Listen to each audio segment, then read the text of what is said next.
going on, guys? I'm here with my buddy Blue today. We're going to teach you guys a little bit about Rhino iguanas. But first, I wanted to dive into something that means a lot to me, and that's this sign. This sign is the first thing that you see when you walk into our reptile room, and it means the world to me. It was made by my mentor and someone I call Uncle, but he's not really my uncle Mike. He made this for Nicole and I for getting engaged, and it's our prize piece, which is why it's the first thing you guys see.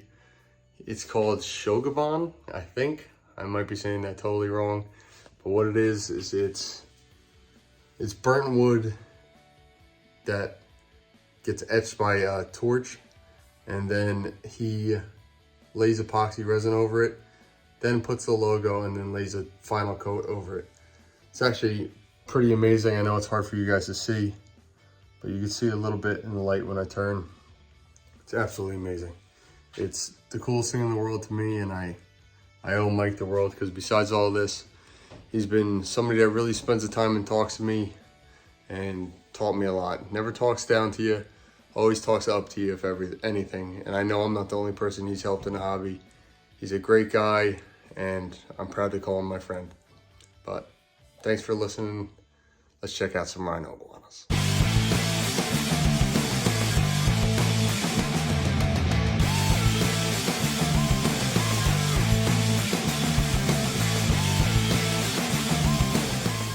So like I said, this is my buddy Blue. Me and Blue have spent around 7 years together, 7 or 8 years together. I got Blue when he was about this big. He was a little baby hatchling, and he gave me a run for my money when he was little.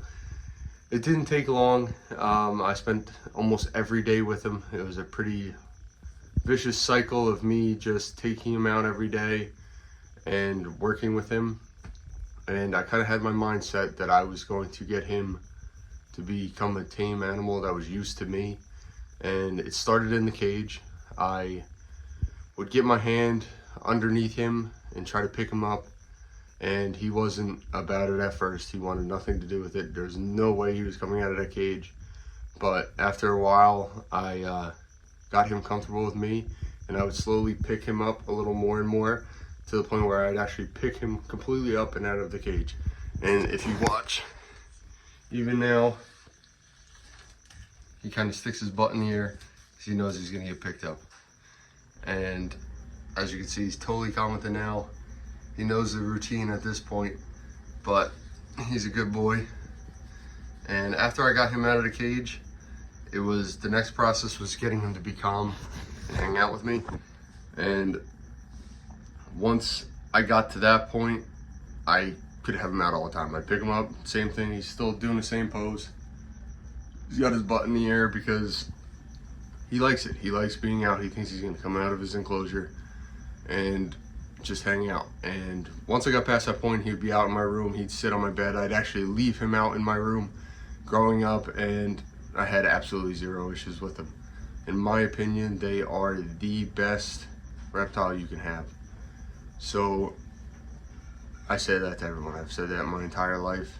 There's nothing like a cyclera. My opinion, Rhino iguanas are the best, but I'm a little biased. Back to their background a little bit. They are from the Caribbean Sea, and they habitate, I believe it's one island, but I'm sure they venture out a little bit. Their environment is very dry. It is not really humid like you'd think to be in the Caribbean.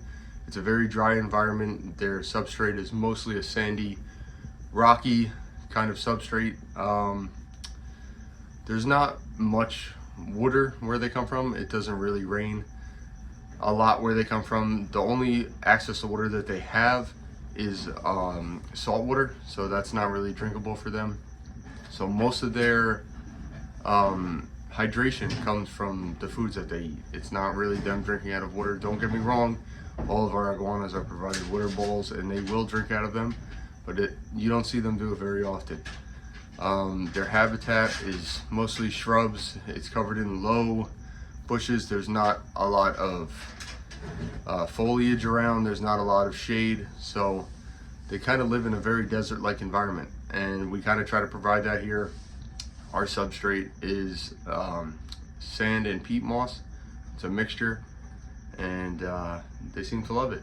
We keep ambient temps around 115 degrees. Ambient temps are around 82 degrees. Basking spots around 115 to 125, depending on what bowls we have in the enclosure.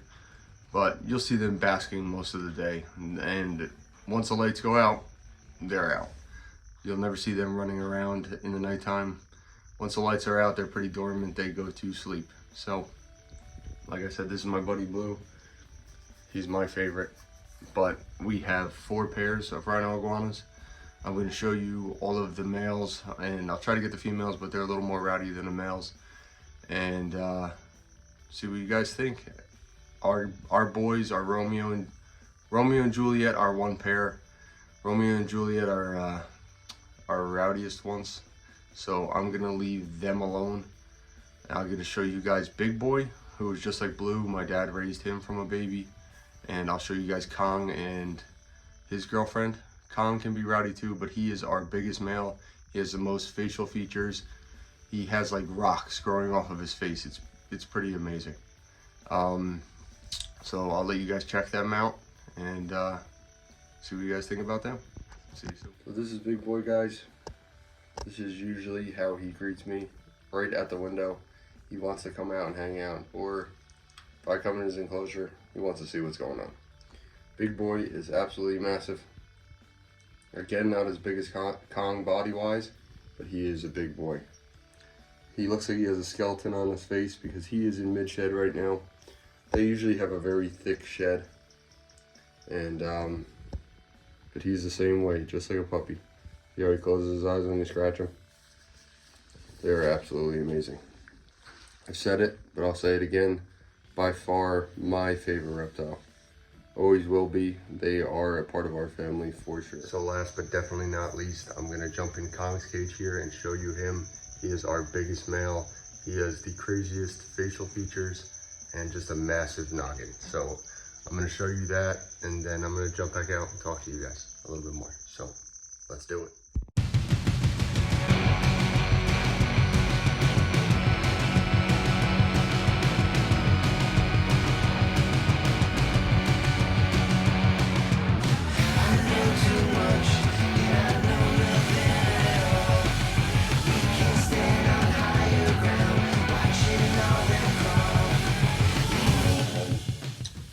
Big Boy is actually the father of one of our clutches this year, which is the whole reason why I'm doing this video.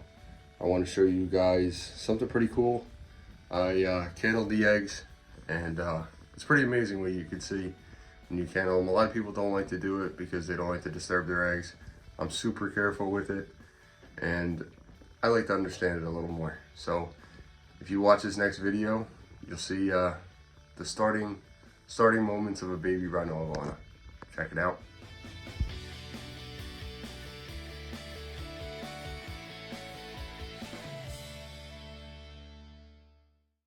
What do you guys think? Pretty cool, right?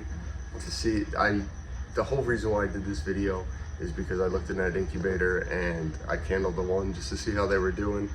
And I saw the tail, saw the foot, and it just blows my mind every time. So I wanted to share that with you guys. In my opinion, they are hands down the coolest reptile there is.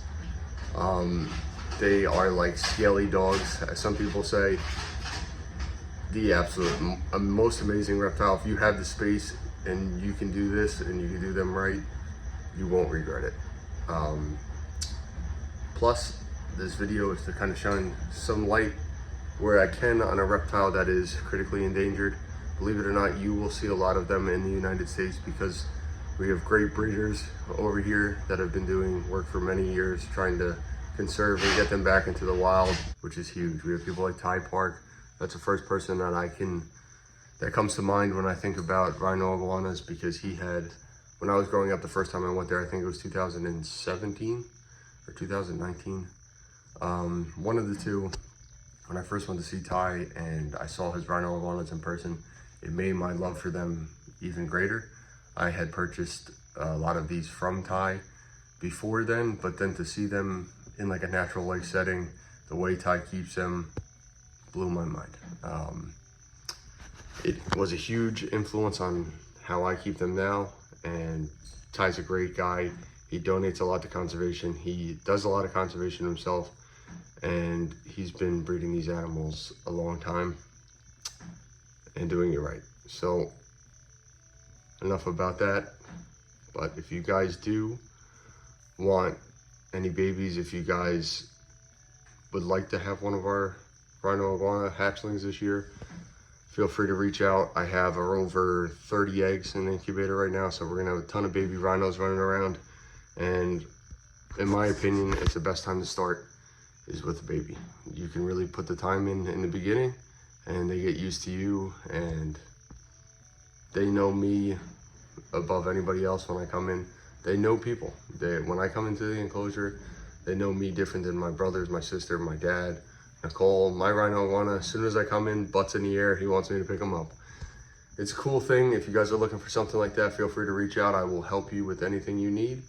But until then, don't forget to like and subscribe and check out our future videos. Stay tuned, and I will see you guys soon. Peace out.